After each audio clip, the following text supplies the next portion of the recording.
আসসালামু আলাইকুম। রাত 10টার শীর্ষ সংবাদে স্বাগত জানাচ্ছি আমি শাহনাজ পারভীন। থানায় আওয়ামী লীগ নেতাকর্মীদের হামলা, পুলিশ সহ আহত 30। জুনের মধ্যে কোটা বাতিল না হলে আন্দোলনের হুঁশিয়ারি শিক্ষার্থীদের। মতিঝিলের দিনে দুপুরে গাড়িতে উঠিয়ে অপহরণ, গুলি। আজিজ বেনজিররা ছাড় পাবেন না, ওবায়দুল কাদের। আওয়ামী লীগ সরকারের ক্ষমতার প্রহরী হচ্ছে বেনজির আজিজরা, রিজভী। বেনজিরের স্ত্রী কন্যাদের 15 দিন সময় দিল দুদক। তথ্য না দিলে কোনো কর্তৃপক্ষই ছাড় পাবেন না, প্রধান তথ্য কমিশনার। পুলিশের ওপর হামলা চালিয়ে যুবলীগ নেতাকে ছিনতাই, আহত 5। ব্যাংকের লেনদেনের নতুন সময়সূচি সকাল 10টা থেকে বিকেল 4টা। কনস্টেবল কাউসার 7 দিনের রিমান্ডে। রাজধানীতে গৃহকর্মীকে সংবর্ধনা জানিয়ে অনন্য নজির স্থাপন। পিস্তল সহ স্বেচ্ছাসেবক লীগ নেতা গ্রেফতার। ইরানের প্রেসিডেন্ট নির্বাচনে 6 প্রার্থীর নাম ঘোষণা, বাদ আহমাদিনেজাদ। এবং মোদির শপথ অনুষ্ঠানে আদানি, আম্বানি, শাহরুখ। শুনছিলেন শিরোনাম, এবার বিস্তারিত। ঝিনাইদহের শৈলকুপায় মোস্তাক শিকদার নামে এক আওয়ামী লীগ কর্মীকে ছাড়িয়ে নিতে পুলিশের সাথে সংঘর্ষে জড়ায় নেতাকর্মীরা। এতে পুলিশ সহ 3 জন আহত হয়েছে। এ সময় ইটপাটকেল নিক্ষেপ ও থানা ভাঙচুর করে হামলাকারীরা। রবিবার বিকেল 3টার দিকে শৈলকুপা থানায় এই ঘটনা ঘটে। প্রত্যক্ষদর্শীরা সূত্রে জানা গেছে, রবিবার দুপুরে 8 নং ধলহরাচন্দ্র ইউনিয়নে একটি হামলার ঘটনায় এজাহারভুক্ত আসামি মোস্তাক শিকদারকে পুলিশ গ্রেফতার করে। পরে মোস্তাক শিকদারের কয়েকশো সমর্থক তাকে ছাড়িয়ে নিতে থানায় হামলা চালায়। পুলিশ হামলাকারীদের ছত্রভঙ্গ করতে গুলি চালায়। 10 মিনিটের রক্তক্ষয়ী সংঘর্ষে ইটপাটকেলের আঘাতে পুলিশ কনস্টেবল ফিরোজ হাসান, সোহান, ইমরান গুরুতর আহত হন। আহত পুলিশ সদস্যদের শৈলকুপা ও ঝিনাইদহ সদর হাসপাতালে ভর্তি করা হয়েছে। সরকারি চাকরিতে কোটা পুনর্বহালের সিদ্ধান্ত বাতিলের দাবিতে জুন পর্যন্ত আলটিমেটাম বেঁধে দিয়েছেন শিক্ষার্থীরা। এ সময়ের মধ্যে কোটা বাতিল করা না হলে সর্বাত্মক আন্দোলনে নামার ঘোষণা দিয়েছেন তারা। রোববার 3য় দিনের মতো কোটা পুনর্বহালের প্রতিবাদে বিক্ষোভ করেছেন ঢাকা বিশ্ববিদ্যালয়ের শিক্ষার্থীরা। এ সময় তারা এক ঘোষণা দেন। বেলা 11টায় শিক্ষার্থীরা কেন্দ্রীয় লাইব্রেরির সামনে একত্রিত হয়ে মিছিল নিয়ে কলা ভবন, প্রশাসনিক ভবন, উপাচার্যের কার্যালয়ের প্রবেশ পথ ঘুরে রাজু ভাস্কর্যে জড়ো হন। তারপর সেখানে বিক্ষোভ সমাবেশ ও স্মারকলিপি প্রদান কর্মসূচি পালন করেন। এ সময় তারা দেশ নয় পাকিস্তান, কোটার হোক অবসান, মেধাবীরা মুক্তি পাক, কোটা নিপাত যাক প্রভৃতি প্লাকার্ড প্রদর্শন করেন। সমাবেশ শেষে সুপ্রিম কোর্টের অ্যাটর্নি জেনারেল AM আমিন উদ্দিনের কাছে স্মারকলিপি প্রদান করেছেন শিক্ষার্থীরা। জমি নিয়ে বিরোধের জেরে রাজধানীর মতিঝিলে এক ব্যক্তিকে মারধর করে গাড়িতে তুলে নিয়ে যাওয়ার ঘটনা ঘটেছে। এ সময় ওই গাড়ির পিছনে ফাঁকা গুলি ছোড়া হয়। রোববার দুপুরে বাংলাদেশ ব্যাংকের পেছনে এই ঘটনা ঘটে। বিষয়টি নিশ্চিত করে মতিঝিল থানার ভারপ্রাপ্ত কর্মকর্তা আবুল কালাম আজাদ বলেন, বাংলাদেশ ব্যাংকের পেছনের একটি জমি নিয়ে আবাসন ব্যবসায়ী মহিউদ্দিন ও মোহাম্মদ রাজুর মধ্যে দীর্ঘদিন ধরে দ্বন্দ্ব চলে আসছিল। সেই বিরোধপূর্ণ জমিতে এক পক্ষ ভবন নির্মাণের কাজ শুরু করে। আজ আরেক পক্ষ এসে সেই কাজে বাধা দেয়। এরই প্রেক্ষিতে এ ঘটনা ঘটে। সাবেক সেনাপ্রধান আজিজ আহমেদ এবং পুলিশের সাবেক মহাপরিদর্শক বেনজির আহমেদ দুর্নীতি করে ছাড় পাবেন না বলে জানিয়েছেন আওয়ামী লীগের সাধারণ সম্পাদক এবং সড়ক পরিবহন ও সেতুমন্ত্রী ওবায়দুল কাদের। তিনি বলেন, বেনজির আজিজ সাহেবেরা দুর্নীতি করে কেউ ছাড় পাবেন না। তারা আওয়ামী লীগের লোক নন। একজন পুলিশ অফিসার আর একজন সেনা অফিসার। কথা হচ্ছে দুর্নীতি করে কেউ ছাড় পেয়েছে কিনা। বেনজির আহমেদ ও আজিজ আহমেদের মতো নিরাপত্তা বাহিনীর অনেক কর্মকর্তা অবৈধ সরকারের প্রহরী হিসেবে কাজ করেছেন বলে মন্তব্য করেছেন বিএনপির সিনিয়র যুগ্ম মহাসচিব অ্যাডভোকেট রুহুল কবির রিজভী। রোববার দুপুরে জাতীয় প্রেস ক্লাবের সামনে জাতীয়তাবাদী মুক্তিযোদ্ধা দলের উদ্যোগে সাবেক সেনাপ্রধান জেনারেল আজিজ এবং সাবেক আইজিপি বেনজির আহমেদ সহ দুর্নীতিবাজ ও রাষ্ট্রীয় সম্পদ লুণ্ঠনকারীদের গ্রেফতার ও বিচারের দাবিতে এক মানববন্ধন কর্মসূচিতে প্রধান অতিথির বক্তব্যে তিনি এসব কথা বলেন। পুলিশের সাবেক মহাপরিদর্শক বেনজির আহমেদের স্ত্রী জিসান মির্জা, তার 2 কন্যা ফারহিন রিশতা বিনতে বেনজির ও তাহসিন রাইসা বিনতে বেনজিরকে ফের তলব করেছে দুর্নীতি দমন কমিশন। 24 জুন তাদের জিজ্ঞাসাবাদের জন্য দিন ধার্য করা হয়েছে। আজ রোববার বিকেলে তাদের আইনজীবী দুর্নীতি দমন কমিশনে হাজির হয়ে 15 দিনের সময় চেয়ে আবেদন করেন। তাদের আবেদনের পরিপ্রেক্ষিতে এই সময় দিয়েছে দুদক। এ তথ্য নিশ্চিত করেছেন দুদকের উপপরিচালক আক্তারুল ইসলাম। ইতিমধ্যে বেনজির ও তার স্ত্রী সন্তানদের জব্দ করা সম্পত্তি দেখভালে প্রশাসক নিয়োগ করা হয়েছে।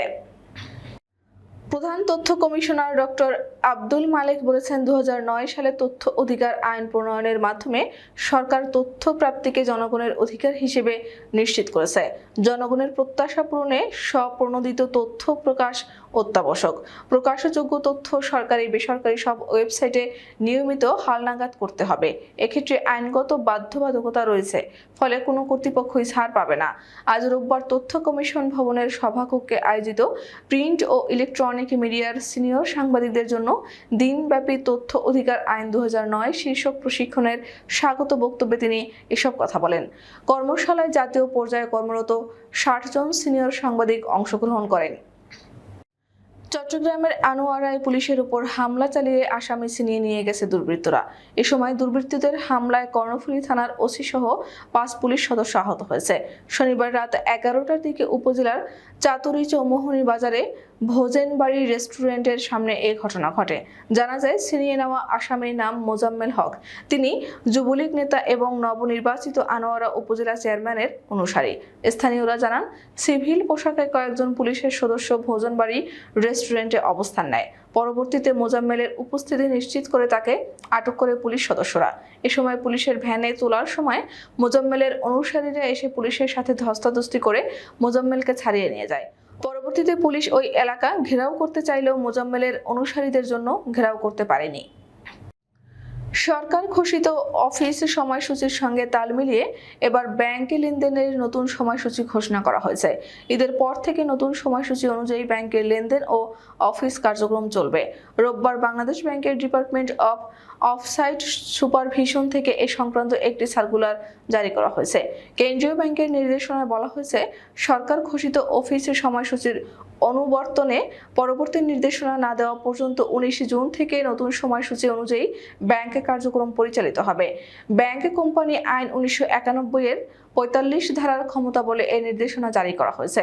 সার্কুলারে জানানো হয়, আগামী 19 জুন থেকে ব্যাংকগুলোর লেনদেন সকাল 10টায় শুরু হয়ে চলবে বিকেল 4টা পর্যন্ত। আর ব্যাংকগুলোর অফিস খোলা থাকবে সকাল 10টা থেকে সন্ধ্যা 6টা পর্যন্ত। শুক্রবার ও শনিবার সাপ্তাহিক ছুটি থাকবে। সহকর্মীকে গুলি করে হত্যার ঘটনায় অভিযুক্ত পুলিশ সদস্য কাউসার আলীকে জিজ্ঞাসাবাদের জন্য 7 দিনের রিমান্ড মঞ্জুর করেছে আদালত। আজ রবিবার ঢাকার মেট্রোপলিটন ম্যাজিস্ট্রেট মোহাম্মদ শাকিল আহমদ রিমান্ডের এ আদেশ দেন। এদিন কাউসারকে আদালতে হাজির করে 10 দিনের রিমান্ড আবেদন করে পুলিশ। শুনানি শেষে আদালত 7 দিনের রিমান্ডের আদেশ দেয়। গতকাল শনিবার দিবাগত রাতে কনস্টেবল কাউসার আলীর গুলিতে নিহত হন কনস্টেবল মনিরুল ইসলাম। তিনি ঢাকা মহানগর পুলিশের কূটনৈতিক নিরাপত্তা বিভাগে কর্মরত ছিলেন। এ ঘটনায় সাজ্জাদ হোসেন নামের জাপান দূতাবাসের এক গাড়ি চালক আহত হয়েছেন। তাকে ইউনাইটেড হাসপাতালে ভর্তি করা হয়েছে।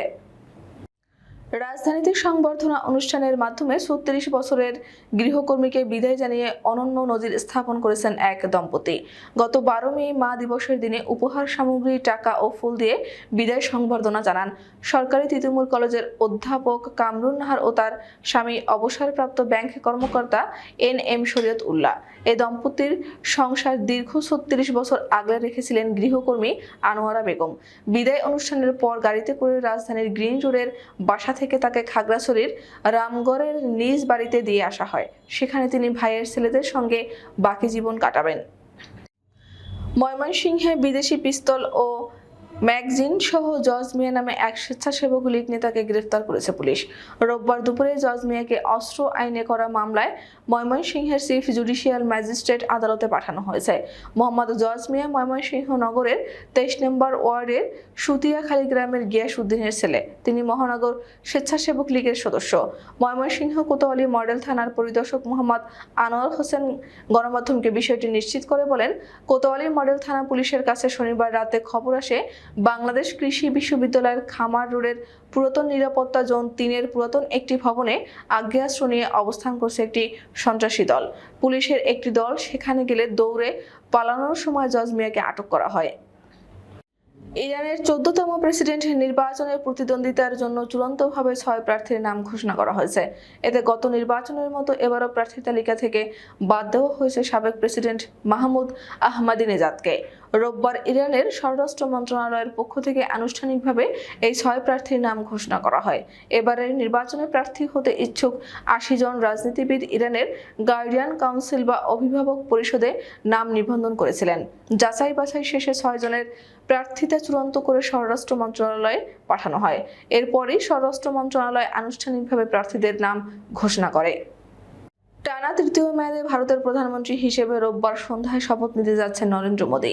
এই অনুষ্ঠানে অংশ নিতে এরই মধ্যে দিল্লির রাষ্ট্রপতি ভবনে পৌঁছেছেন ভারতীয় ধন কুবের গৌতম আদানি, মুকেশ আম্বানি, বলিউড তারকা শাহরুখ খান, অক্ষয় কুমার, দক্ষিণী সিনেমার সুপারস্টার রজনীকান্ত সহ কয়েক হাজার অতিথি। অনুষ্ঠান স্থলে পৌঁছেছেন বাংলাদেশের প্রধানমন্ত্রী শেখ হাসিনা সহ প্রতিবেশী দেশগুলোর অন্যান্য সরকার প্রধানরাও। আমাদের আগামীকাল দুপুর 2টার শীর্ষ সংবাদ দেখার আমন্ত্রণ জানিয়ে এখনকার মতো বিদায় নিচ্ছি। দর্শক, ভিডিওটি শেষ পর্যন্ত দেখার জন্য আপনাকে অসংখ্য ধন্যবাদ। নিত্য নতুন সংবাদ পেতে আমাদের ইউটিউব চ্যানেলটি সাবস্ক্রাইব করুন ও নিয়মিত নোটিফিকেশন পেতে বেল বাটনটি ক্লিক করুন এবং আমাদের ফেসবুক পেজটিতে লাইক করুন। এছাড়াও আমাদের ভিডিওতে লাইক দিয়ে শেয়ার করুন। আল্লাহ হাফেজ।